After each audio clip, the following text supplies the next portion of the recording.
Back with Roy Barker for the indoor track season. You were at the Simplot Games. People are coming from all over. What was your impression for the first time going there? I remember going when I coached in Ogden. We went down there. It's grown. I think the popularity of it has grown. A lot of teams out of California, Washington, there's some overseas people. There's a group from Australia that come. That's where you kind of see most of the athletes out of Utah, Wyoming, Colorado, California, Washington, that area. How did some of our kids do against that supreme competition? Yeah, it's great competition. You know, we had there was a girl that holds the national record in long jump. She just set it like a week or two ago, and she was there competing.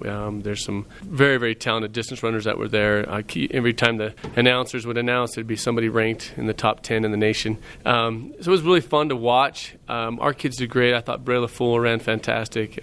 She ran a good time, her personal best, and took 14th overall, which is a great time. And then we've had some other kids PR, and then Layla Martinez was able to end up getting third in the triple jump. But it was a good meet. It's a fun meet. I'm sure with all the talent that there is there, then you see a ton of personal bests just because everyone's racing against such higher competition than usual. Yeah, sometimes it can backfire on a kid because they get kind of wound up or they get nervous. We had one young man that it caught him, and he didn't run so well, but then the other kids really stepped up and competed very well. So it's kind of a hard situation because it's, the track's tight, it's on a wood track, the banked curves, if some of them never seen it, it's an interesting situation. So it's fast, and you're just kind of not sure sometimes what to expect, but the kids that have been there seem to do a little bit better. I've never been on a wood track. Does it have bounce like a basketball court? Yeah, it has some bounce in it. It's funny, some kids will really run fast on it because of the way it bounces, and some kids won't because of the way they run. And so it's interesting the way that'll happen. What sort of shoes do you wear on that?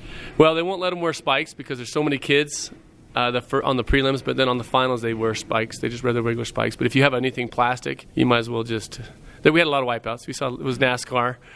We had one kid almost slide off the top with a banked track. It was pretty crazy. So, how do spikes work into a wood track? What am I missing here? So they're 3/4 inch needle spikes, and they just get you down the balls of your feet, and you're good to go. So the spikes dig in, and you can go.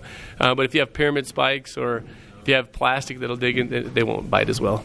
Well, what do you have left?